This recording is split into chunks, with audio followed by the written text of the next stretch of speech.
Hi, this is Claire again, and as always I've already drawn the cards in the German version of the video. Today we are using the Smith-Waite tarot deck in the Centennial edition. This is Tarot in a Tin, so this is nice, you already have something to put it in. And yes, it's a classical Smith-Waite deck. I want to show you some cards with the more subtle coloring. You see, this is not like the newer versions that are more where the colors are more popping out, so to say. And this is more subtle, and it's not so like this. Normally this yellow is, for example, it's just one flat yellow, so to say. So here you see some hints of color. This is different. I personally like this very much. It's to me like the Smith-Waite borderless. Okay, it's with borders, but it's pocket, so the pocket version, so it's in the middle of it, because I'm waiting for Smith-Waite pockets. This would be so wonderful. The Smith-Waite, you know, the borderless edition, so the original colors in pocket version. This would be wonderful without borders, so to say. One day, maybe, I will have it. So these are the cards. Here you see it's a little bit different. Sometimes the contrast on the cards are more strong even. So I really like this this old coloring. It's always a matter of taste. Some people like the newer, more colorful colorings better. So this is very a matter of personal choice, so to say. So for this week, when we have a look at it, of course, all eyes go to the Nine of Swords first. This is not a wonder, as we would say in German, because here we have this black color, we have the swords, we have a person crying in the night. This is very emotional. And emotion is maybe the problem here somehow, because when we have a look at the Kabbalistic underlying Kabbalistic meaning, we see the number 9, which is the number of the moon. And the moon is always changing, sometimes full, sometimes half. Yes, it's growing, it's waning, so this is very unstable somehow. And our thoughts, the swords are our thoughts, our rational thinking. They like to have a clear route, so to say. They want to go in one direction. They like it when things are easy and you can go through it in one direction. Everything is clear. You don't fuss over things or things like that.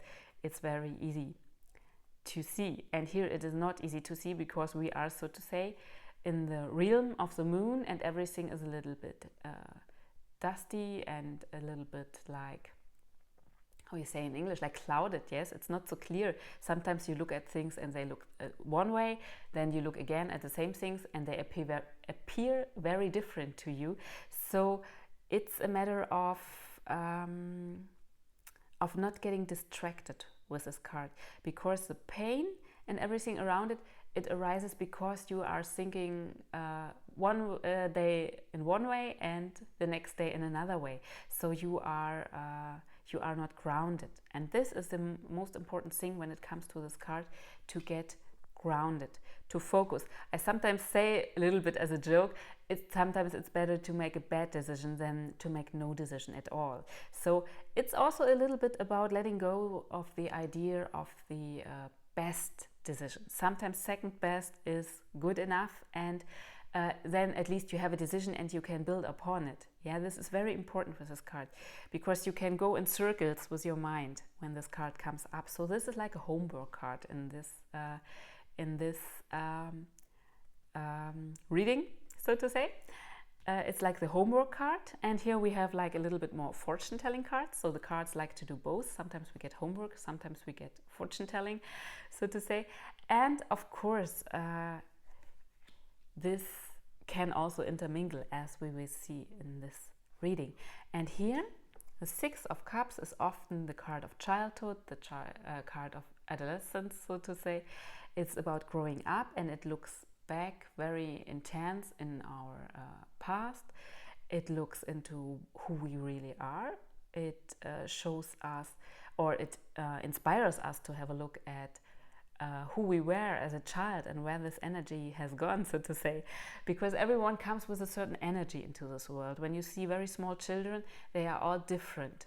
They have different spirits, so to say. And this is a card that inspires us to look for our spirit, to look for who we really are by means of looking at our childhood and the energy we embodied in this time when we were very close to our, let's say, original version, so to say, when life was not so so much pressing on us and wanting things from us that sometimes put us off of our original track, so to say.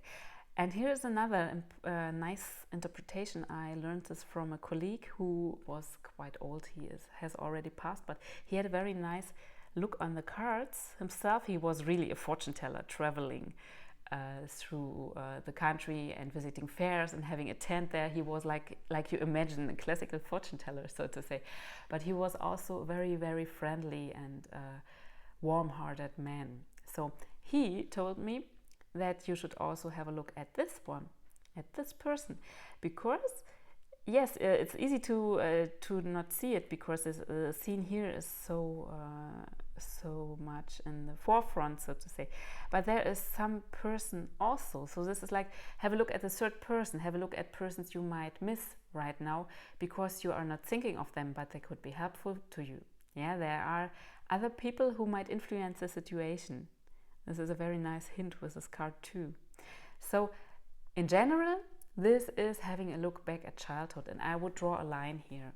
I don't see these cards as connected. So we had the little dinosaur last week with having a look at childhood issues and all of this, but somehow I don't get a connection between both of them. So it's like here is a wall, so to say. This is a homework, but this is more a strengthening card, I feel, in this reading. Strength from your childhood, from your true self, so to say, that you bring more into your everyday life from now on. And very helpful for this is also the Queen of Pentacles. She is, I think we had her in the past, didn't we? She is about fruitfulness, she is about grounding, she is about nature, she is about things are about to grow, but in an organic way. This means we have a saying in Germany, the grass does not grow faster when you try to pull it somehow. Yeah, it grows as fast or as slow as it grows. So this card is about movement, but in a natural way. It won't be super fast, so to say, but it won't be too slow either. It's just appropriate for the situation at hand, so to say. So here we also see the fertile rabbit. We see the goat's head here on her throne. This is very much related to the element of earth. And in practical life, these can be mothers, these can be aunts, these can be female relatives that are older than you who are helpful. This can also be a woman in your circle of friends somehow, but she is mature, so to say. It has not be to English is difficult sometimes. It has not to be someone who is older than you in years.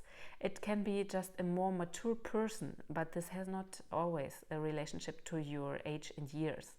This is sometimes more about your personality, so to say. So it's a helpful woman. And on another layer, cards always have many layers, it can also be going out in nature, being, so to say, so to speak, with your inner woman, with your element of earth woman, so to say. So reconnecting with nature, going out, yes, working with your body also. The element of earth is also everything about nutrition, about body work, about all that is connected to the things that are really tangible. It could also be that someone is doing some work in your home, that you are making it more beautiful, or building some small things, furniture or whatever that you want to put in it. So this can be really practical. It's also about like hobbies that you are doing with your hands that are really tangible, so to say. So it's really a broad card. It is a card that has many layers in it, but the core energy is feminine, it is nurturing, and it is related to the element of earth. So everything that is tangible and sensual also in some way. Yeah.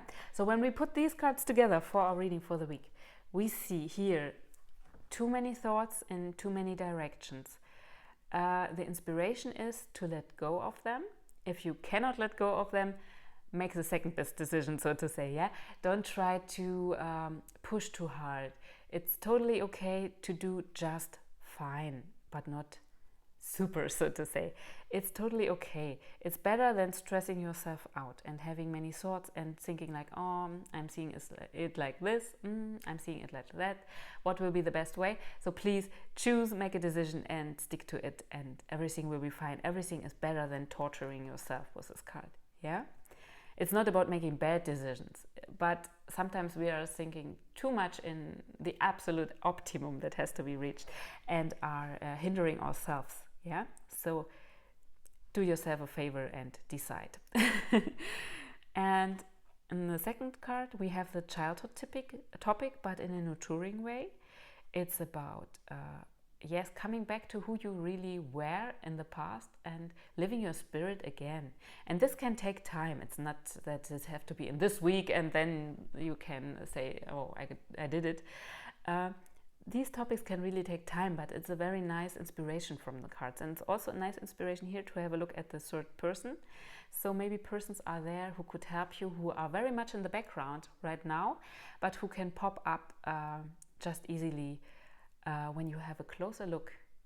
And sometimes this also happens by itself. Maybe it's even the Queen of Pentacles we see here, the nurturing female energy, the energy that is linked to the element of earth and to grounding and connection and all of these things, and very tangible things. It's not just thinking or feeling or things like that.